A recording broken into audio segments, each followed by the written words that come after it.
Shri Venkateswara gold తాకట్టులో ఉన్న మీ బంగారాన్ని విడిపించి కొనబడును.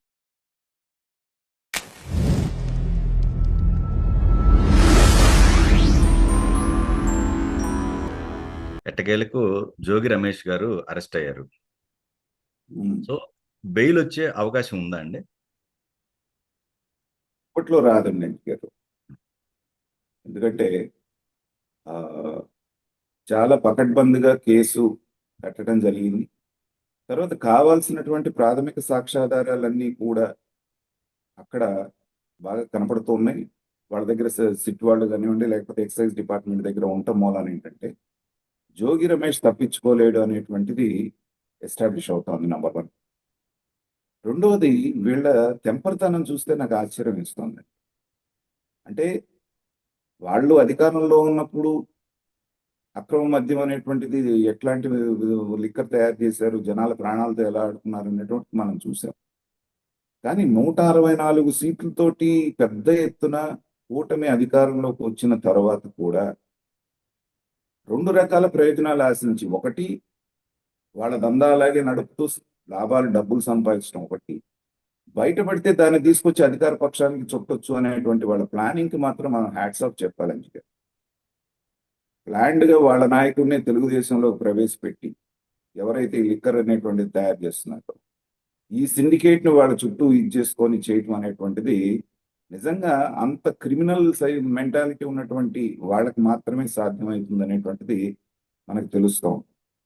ఇప్పుడేమన్నారు, చక్కగా ఇది ప్రభుత్వం నిర్వహిస్తోందని పెద్ద ఎత్తున వాళ్ళు ప్రచారం చేద్దాం అనుకునే టైంలో జోగి రమేష్ కి వాళ్ళకు ఉన్నటువంటి సంబంధాలు, తర్వాత దీంట్లో ఫోన్లో ఉన్నటువంటి చాట్, వాట్సాప్ చాట్ ఇవన్నీ బయటికి రావటం వల్ల ప్రభుత్వం సేవ్ అయింది. కానీ లేకపోతే ఈ ప్రభుత్వానికి చాలా అది పెద్ద ఎత్తున డ్యామేజ్ చేసేటువంటి పరిస్థితులు ఉండేవి. అంచుగా వాళ్ళు కొంచెం అప్రమత్తమై అసలు ఎక్కడ ఉందని తీగలాగితే డొంకంతా కదిలింది. కానీ తర్వాత ఈ జోగి రమేష్ వ్యవహారం అనేటువంటిది ఈ అనేకమైనటువంటి నేల క్లాసు రాజకీయ నాయకులు ఉన్నటువంటి వాళ్ళలో వైసీపీలో ఈ జోగి రమేష్ అనేటువంటి వ్యక్తి ప్రథమ పంక్తిలో ఉంటాడు.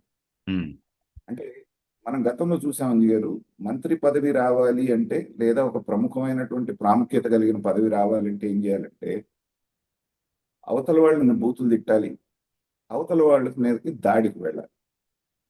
సో జోగి రమేష్ కి ఫస్ట్ టర్మ్ లో మినిస్ట్రీ రాలేదు కాబట్టి రెండో మంత్రివర్గ విస్తరణలో ఎలా మంత్రి పదవి తెచ్చుకోవాలి అంటే అతనికి కనిపించినటువంటి మార్గం ఏంటంటే అయ్యన్న పాత్రుడు గారు ఏదో అంటే చంద్రబాబు నాయుడు గారి ఇంటి మీదకి దొమ్మికాడు. ఆ రోజున ఏమనుకున్నాడు, బ్రహ్మాండం, అసలు జగన్మోహన్ రెడ్డి దగ్గర నాకు బ్రహ్మాండమైన మార్కులు పడతాయి అనుకున్నాడు. నిజంగా మార్కులు పడ్డాయి, మంత్రి పదవి కూడా వచ్చింది. కానీ అంజి గారు, కాలం అనేటువంటిది ఎలాంటి తీర్పు ఇస్తుంది అనేటువంటిది జోగి రమేష్ విషయంలోనే మనం చూస్తున్నాం. ఖచ్చితంగా 4 సంవత్సరాల క్రితం అతను మంత్రి పదవి తీసుకుంటే 4 సంవత్సరాల తర్వాత చేసినటువంటి పనులకి వాళ్ళు ఎక్కడ శ్రీకృష్ణ జన్మస్థానంలో ఉన్నటువంటి జోగి రమేష్, పైగా మిగతా వాళ్ళందరూ కూడా తమ మీద కేసులుంటే ఒక రకంగా ఉన్నారు. కానీ ఇతను చేసినటువంటి విన్యాసాలు చూస్తే నిజంగా రాజకీయాల మీదే అసహ్యం వేస్తుంది. జోగి రమేష్ ఇన్వాల్వ్మెంట్ దీంట్లో ఉందని బయటకు వచ్చినటువంటి మరుక్షణం అతను ప్రయోగించిన ఆయుధం ఏంటంటే కులం. ఒక బీసీ అయినటువంటి నన్ను, ఒక గౌడ కులానికి సంబంధించినటువంటి నన్ను అని మాట్లాడటం మొదలుపెట్టి ఎక్కడ అతను మాట్లాడినా చూడండి, కుల ప్రస్తావన లేకుండా ఒక్కరోజు కూడా మాట్లాడు. అయిన తర్వాత తన కులం వాళ్ళే తనను చీకొడుతున్నారని తెలిసిన తర్వాత అక్కడి నుంచి ప్రమాణాల మీద పడ్డాడు. నేను వెంకటేశ్వర స్వామి దగ్గర ప్రమాణం చేస్తా, అమ్మవారి దగ్గర ప్రమాణం చేస్తా, చంద్రబాబు నాయుడు వచ్చి ప్రమాణం చేయాలి, లోకేష్ వచ్చి ప్రమాణం చేయాలి, మీకు పిల్లలు ఉన్నారు, మీకు ఎన్ని మాటలు మాట్లాడాడో మనం చూసాం. సహజమైనటువంటి న్యాయ సూత్రం ఏంటంటే అంజి గారు, ఎవరైనా ఎక్కువ మాట్లాడుతున్నారు, కంగారు పడుతున్నారు అంటే ఖచ్చితంగా వాళ్ళు తప్పు చేసినట్టు. ఇప్పుడు చంద్రబాబు నాయుడు గారిని అరెస్ట్ చేశారు, ఆయన ఏమన్నా హంగామా చేశారా? లీగల్ గా అడిగారు, నన్ను అరెస్ట్ చేయడానికి మీ దగ్గర ఉన్నటువంటి ఆధారాలు ఏంటి, ఎఫ్ఐఆర్ కాపీ మాత్రమే అన్నారు. అరెస్ట్ చేస్తున్నారని తెలిసిన తర్వాత చంద్రబాబు నాయుడు గారు ఒక్క మాటన్నా మాట్లాడారా అంజి గారు? మీకు గుర్తుందా ఎక్కడన్నా ఆయన మాట్లాడినట్టు? చట్టం తన పని తను చేసుకెళ్తుందన్నారు, వెళ్ళారు, పూర్తిగా అరెస్ట్ అయిన తర్వాత జైల్లో ఎన్ని రోజులు ఉండాలి అన్ని రోజులు ఉన్నారు, లీగల్ గా బెయిల్ తెచ్చుకున్నారు, బయటకు వచ్చారు. అంటే నిజాయితీగా ఉన్నటువంటి నాయకుడికి చట్టం మీద ఉండేటువంటి నమ్మకం అలా ఉంటుంది. ఒకవేళ తనని అన్యాయంగా అరెస్ట్ చేసినా ఏంటంటే తను తప్పు చేయలేదనేటువంటి విషయం తనకు తెలుసు కాబట్టి అలా గుమ్మనంగా ఉండగలుగుతారు, అలా ధైర్యంగా ఉండగలుగుతారు. అదే జోగి రమేష్ ప్రవర్తన చూసినప్పుడు ఏంటంటే అతను తప్పు చేశాడనేటువంటిది అతను మాట్లాడే మాటల్లోనే కామన్ మ్యాన్ కూడా అర్థమైపోతుంది. సో అతని బాడీ లాంగ్వేజ్ అంతకుముందు ఏమన్నాడు, రండి అయ్యా నా ఇంటికి రండి, నేను చెప్తున్నాను కదా, వచ్చి చూసుకోండి, ఏం పిక్కుంటారో పిక్కోండి, రెడ్ బుక్ మడిచి ఎక్కడో పెట్టుకోండి, ఎన్ని మాటలు మాట్లాడారండి. ఇవాళ ఏమైంది? కాబట్టి తర్వాత నిండా మూతి మీద మీసం రానటువంటి వాళ్ళ జోగి రమేష్ వాళ్ళ అబ్బాయి మాట్లాడిన మాటలు గుర్తున్నాయా మీకు చంద్రబాబు నాయుడు గారి గురించి? అవును. రోగ్ అంట చంద్రబాబు నాయుడు గారు, రోగి అంట చంద్రబాబు నాయుడు గారు. అసలు అతని వయసు ఏంటి, చంద్రబాబు నాయుడు గారి వయసు ఏంటి, ఆయన అనుభవం ఏంటి, ఎవరి గురించి మాట్లాడుతున్నాం అనేటువంటి స్పృహలో కూడా లేకుండా వాళ్ళు మాట్లాడినటువంటి మాటలు, చేసినటువంటి విన్యాసాలే ఇవాళ వాళ్ళ పతనానికి ఈ స్థాయికి కారణం. వాళ్ళ బాబు ప్రస్తావన తీసుకొచ్చారు కదా. సో వాళ్ళ ఉమ్, బాబుకి ఈ మొన్న బెయిల్ రావటానికి కూడా దాని మీద కూడా ప్రభుత్వం ఉమ్. మీద మండిపడుతున్నారు. ప్రభుత్వాన్ని కూడా మనం ఏంటంటే చంద్రబాబు నాయుడు గారికిను జగన్మోహన్ రెడ్డి గారికి ఉన్నటువంటి తేడా అది. జగన్మోహన్ రెడ్డి గారి ఎజెండా ఏంటంటే వాడు తప్పు చేసినా చేయకపోయినా తప్పుడు కేసు వాళ్ళ మీద పెట్టి శుక్రవారం నాడు అరెస్ట్ చేసి శనివారం ఆదివారం వాళ్ళని ఎంత హింస పెట్టాలో హింస పెట్టిన తర్వాత తర్వాత కోర్టులు బెయిల్ ఇస్తే బయటకు వదిలేయటం. ఆ భయపెట్టాల్సింది ఆ 3-4 రోజుల్లో అయిపోయేది. కానీ చంద్రబాబు నాయుడు గారు ఏంటంటే ఆయన మొదటి నుంచి మనం ఆయన ప్రస్థానం చూస్తే ఏంటంటే చట్టానికి వ్యతిరేకంగా న్యాయస్థానాల్లో నిలబడదు అనుకుంటే ఆయన పని చేయడు. కాబట్టి న్యాయస్థానాల్లో తప్పించుకోవడానికి లేనటువంటి సాక్ష్యాధారాలన్నీ సేకరించే వరకు ఈయన వాళ్ళని టచ్ చేయడు. సో మనం నోటి మాటగా మాట్లాడటం వేరు, వాళ్ళకి సాక్ష్యాధారాలు ఇది చేయటం అనేటువంటిది వేరు. కాబట్టి యాక్షన్ అనేటువంటిది స్లోగా ఉంటుంది ఈ చంద్రబాబు నాయుడు గారి టైంలో అనేటువంటిది తెలుసు. వీళ్ళందరూ ఏమనుకున్నారు, ఇక మన జోలికి రారులే అని. లేకపోతే రెడ్ బుక్ మడిచి ఎక్కడో పెట్టుకోమనేటువంటి మాట జోగి రమేష్ దగ్గర నుంచి వచ్చింది అంటే అతనికి ఎంత ధైర్యం ఉంటే మాట్లాడి ఉంటాడు, అంటే మన జోలికి రారు అనుకున్నాడు. తర్వాత నిన్నేం చేశారు, కేవలం జోగి రమేషే లోపలికి వెళ్లకుండా అతన్ని వైద్య పరీక్షల కోసం గవర్నమెంట్ హాస్పిటల్కి తీసుకెళ్తే అక్కడ హంగామా చేసి అద్దాలు బగలు కొట్టి నానా గందరగోళం చేస్తే ఇప్పుడు అతనితో పాటు అతని భార్య, అతని 2 కుమారుల మీద కూడా ఒక కేసు పెట్టడం జరిగింది, క్రిమినల్ కేసు. ఏంటి, ఒకటి ఎస్ఐ ఒక ఆయన వస్తే ఆయన్ని తోసేసి నానా మాటలు బూతులు తిట్టడం, ఒక కానిస్టేబుల్ అయితే కింద పడేసి తొక్కారండి. అంటే ఎంత కండకావరంతో వీళ్ళు వ్యవహరిస్తున్నారు అనేటువంటిది మనకు అక్కడ అర్థమవుతుంది. కాబట్టి ఇవాళ ఏంటి, ఆయన భార్య కూడా నిందితురాలు, A1 గా చేర్చారు ఆ కేసులో. కొడుకులు ఇద్దరు A2, A3. పైగా దాని నుంచి మళ్ళీ సానుభూతి పొందడానికి వాళ్ళు చేస్తున్నటువంటి ప్రయత్నం. అయితే ఒకటేంటంటే అంజీ గారు, నేను మీ ద్వారా చెప్తోంది, చంద్రబాబు నాయుడు గారి కూటమి ప్రభుత్వం కూడా ఏంటంటే ఇప్పుడు రేపు పొద్దున మనకి ఇన్వెస్ట్మెంట్ సమిట్ జరగబోతోంది వైజాగ్లో, సిఐఏ.